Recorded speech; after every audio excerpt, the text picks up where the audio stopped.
so today we're going to cover implicit functions.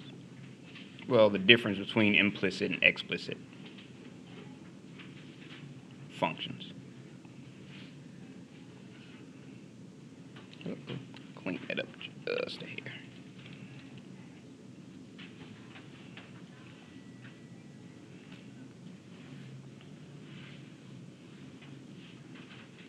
So far, all we've been dealing with are explicit functions.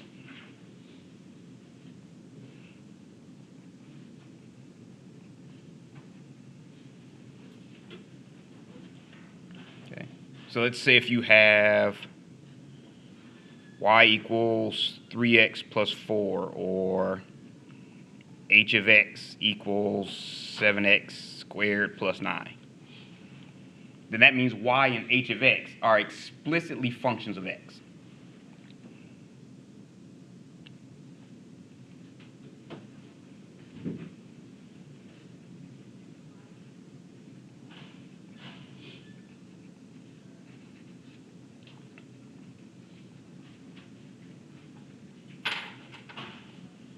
Okay, and like I said, this is what we've used so far.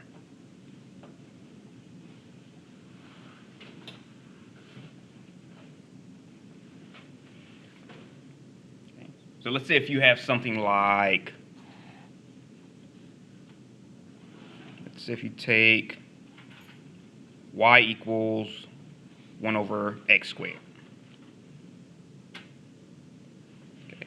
Now this is the explicit form because y is a function of x.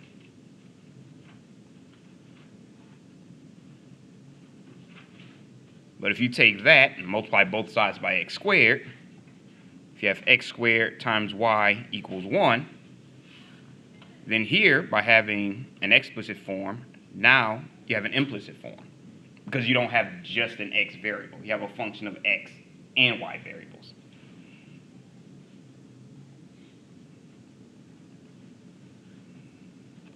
Okay.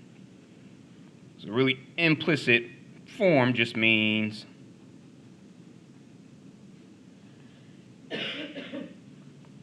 a function of several variables.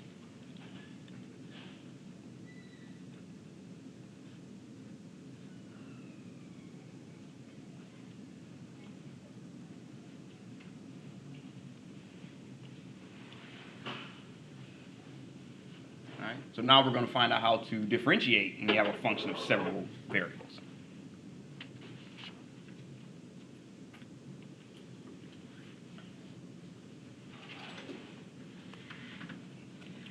All right, so leave that up for a few seconds.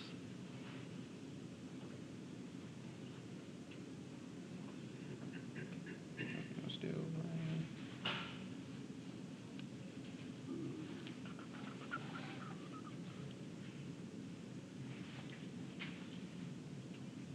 All right.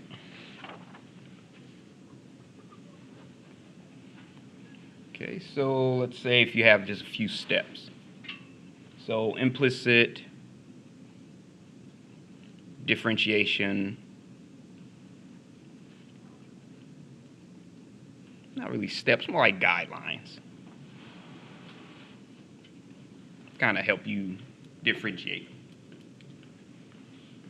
Okay. So first, you want to differentiate both sides.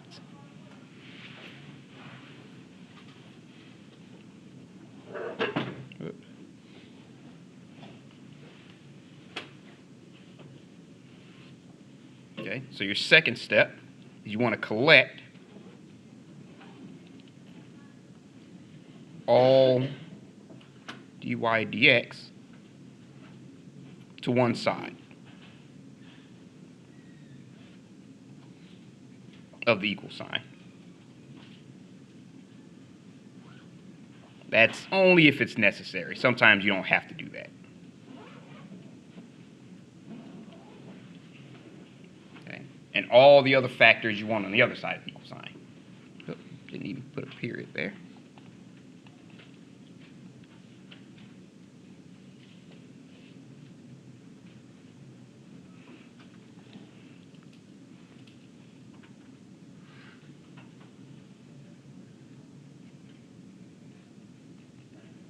Okay.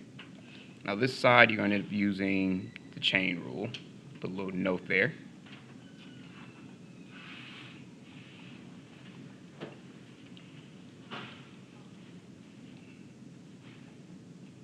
Okay. The third step, then you're going to factor out your dy dx and then solve.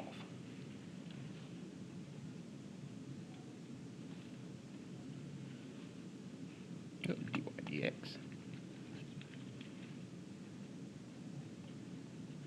That's only if it's necessary.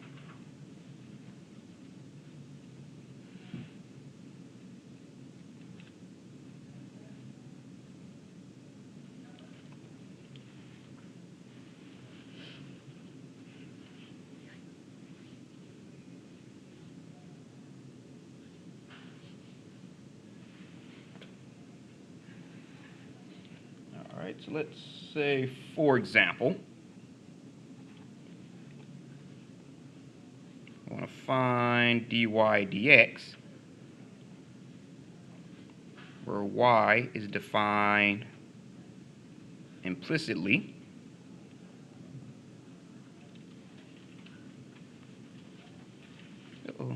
as a function of x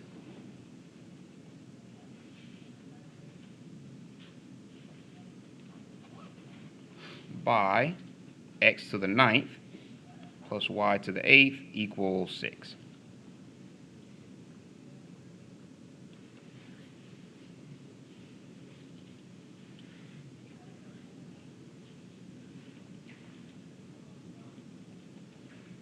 Okay.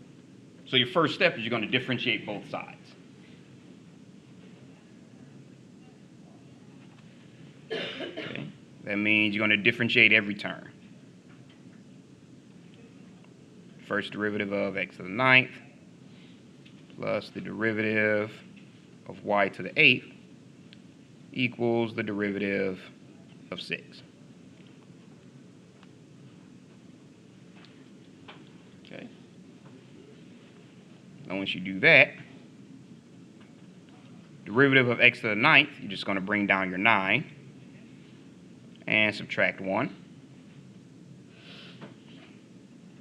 Plus derivative with respect to x, you have a y function there. So when you differentiate with respect to x, you're going to bring down your 8 and subtract 1 times the derivative of y with respect to x. Okay. So it's kind of like how you do the chain rule where you differentiate the outside first and you multiply that by the derivative of what's inside. So here we don't know what's inside the y, so we just differentiate the whole thing. Equals. Could you go over that again? What are we doing here? Oh, sure. When you differentiate with y, so let's say if you have, let's say just for a quick example, x squared plus 2, let's say to the 4th power. Sure.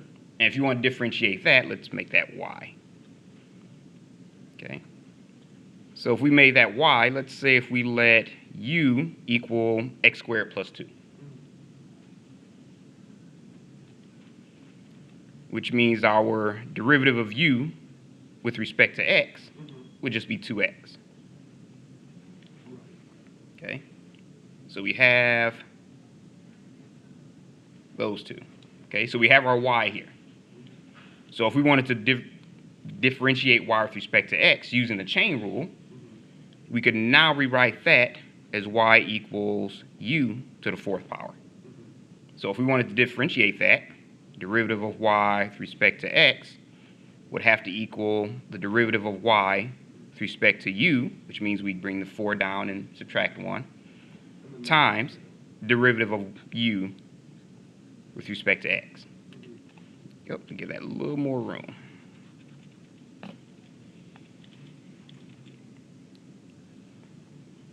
Okay, so this part here is what we applied here, but if we kept going, our derivative of y with respect to u, remember this is our u here, so we make that 4u to the 3rd. And our derivative of u with respect to x is just the derivative of the inside, which was 2x.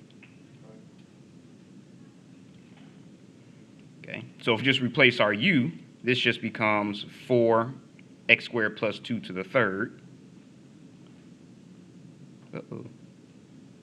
times 2x.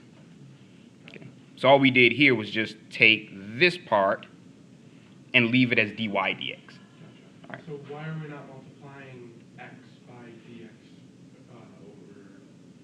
or by d over dx, by its internal derivative? Where, this one? Yeah. Oh, because we're differentiating a function of x with respect to x. Okay. So it's just like saying dx of dx. We did that. But you only have to do that when the variables are different. Does that make sense? Yeah, I think so. Okay. All right. Any other questions on this one? All right. So let's finish up this problem. So let's say derivative of a function, a constant is 0. Okay. So now for our second step, we can really skip it